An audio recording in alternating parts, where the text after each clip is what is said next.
C'est au volant de cette voiture qu'un automobiliste a foncé dans la foule à Munich. Une attaque commise alors qu'une manifestation se tenait dans cette zone très fréquentée. Des dizaines de personnes, dont des enfants, ont été blessées, certaines grièvement.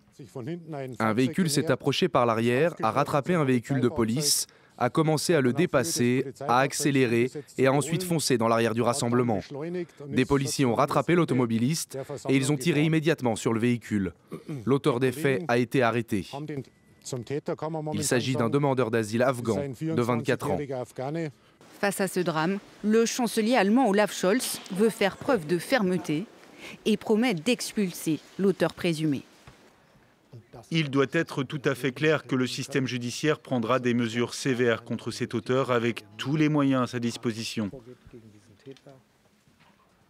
Il est très important pour moi de faire passer le message que toute personne qui commet des crimes en Allemagne sera non seulement sévèrement punie et envoyée en prison, mais devra également s'attendre à ne pas pouvoir rester en Allemagne. L'exécutif n'exclut pas la piste d'une attaque délibérée et a déployé de nombreux policiers. Objectif, sécuriser la ville, alors que de nombreux hauts responsables politiques sont attendus pour la conférence de Munich sur la sécurité, qui doit débuter vendredi dans la capitale bavaroise. Politiquement, le contexte est également sensible. Dans moins de 2 semaines, se tiendront des élections législatives anticipées. Les précédentes attaques meurtrières dans le pays ont déjà placé les questions migratoires et de sécurité intérieure au cœur de la campagne. Elles ont aussi nourri la progression du parti d'extrême droite AfD, hostile aux migrants.